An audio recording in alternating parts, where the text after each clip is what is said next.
Okay, let's unpack this. Imagine this for a second. One man, a geographer, he didn't just, study maps and rocks. He actually helped draw the borders of nations. Right after World War I, at the Paris Peace Conference, we're talking about literally shaping the fate of millions. I mean, that's where it gets really interesting, isn't it? It really is. It highlights something quite rare, doesn't it? How deeply academic work, grounded in real understanding, can have these massive, tangible effects on the world stage. Absolutely. So today we're doing a deep dive into the life and work of this man, Jovan Cvijić. The sources suggest he was way more than just some historical figure. He comes across as a visionary, someone who faced huge obstacles but left this incredible mark, not just on geography or science, but, well, the whole political map of Europe. hmm And this deep dive, it's really for you, the listener.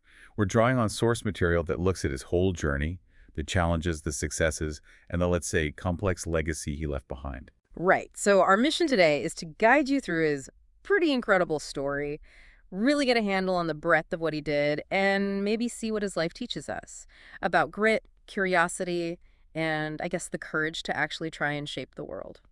Okay, let's dive in then. So how does someone from, a small town end up having that kind of influence? His path wasn't obvious at all. No, definitely not. Born in Lasnikica, that's in 1865, his first dream, completely different. He wanted to be a doctor. Yeah, and the sources point to a major roadblock straight away. The local municipality, well, they just didn't have the funds to send him abroad for medical school. For a lot of people, that would probably be it.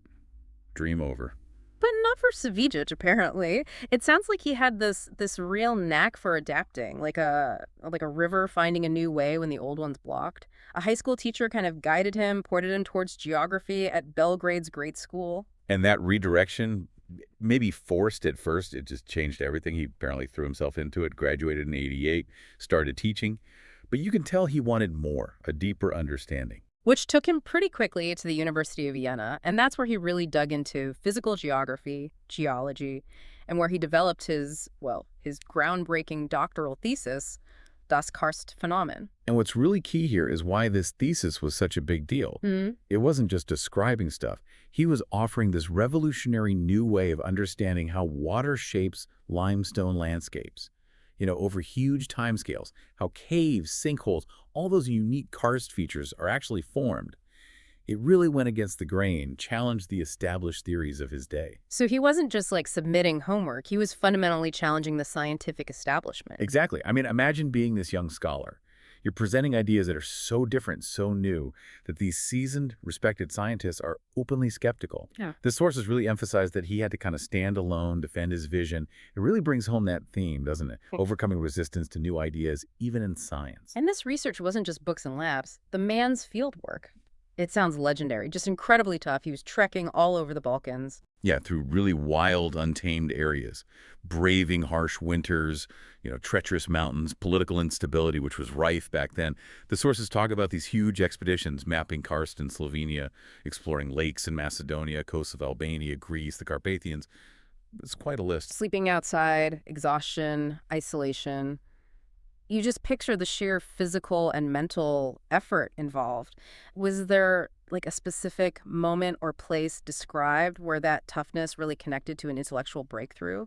Well, the sources really stress that it was precisely this kind of gritty, on-the-ground work that let him truly see it, understand the processes he wrote about in Das Karstphänomen. It wasn't just theory for him. He was watching water and rock interact firsthand across all these different landscapes. Every tough mile, every obstacle sort of became a stepping stone to deeper insight. That relentless work, practically etched onto the land itself, became the foundation of modern karstology. But like you said earlier, he didn't just stop with rocks and landforms. His focus, it expanded a lot. He started seeing geography as more than just the physical world, something much broader. Absolutely. He really pioneered human geography in Serbia. He argued, quite forcefully, that geography has to include people, culture, the environment, identity, all of it. He even published detailed instructions, guides almost, for studying villages, the lives of Balkan peoples, not just mapping the land, but mapping the human stories within it. And asking these really deep questions, right? Like, how does the actual physical land shape the way people think, their character? How do migrations over centuries, how does the work people do, their traditions, how does all that create a distinct identity for a people? Yes, and what's powerful is his specific focus on how that physical environment, which seems so fixed, creates these tangible, observable cultural patterns and identities over long periods. His studies mapped mountains and rivers, sure, but also the human fabric woven right into them. And that's where his work suddenly feels relevant to us, doesn't it?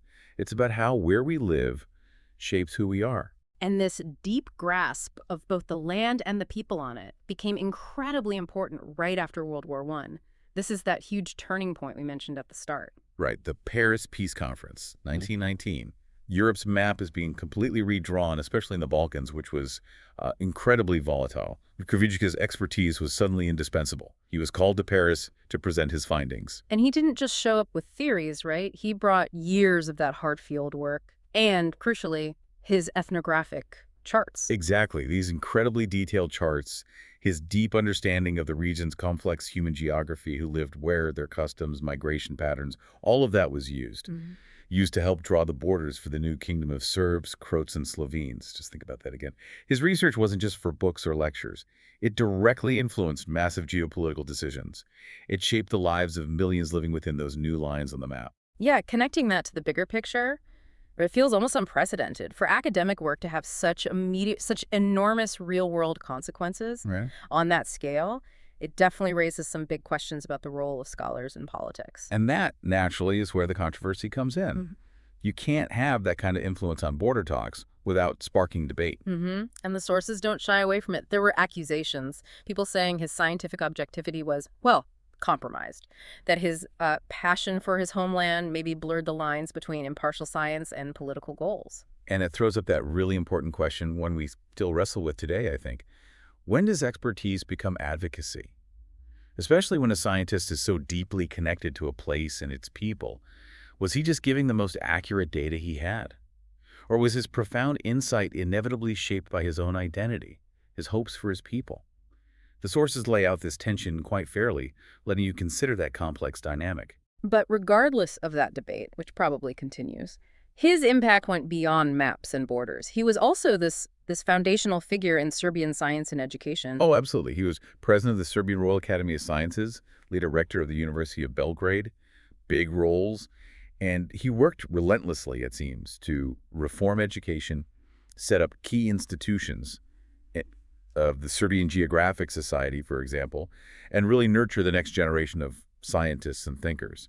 So his influence wasn't just his own discoveries, he was building the actual infrastructure for future science in the region. And underpinning all this drive, all this work, was apparently a very strong personal philosophy.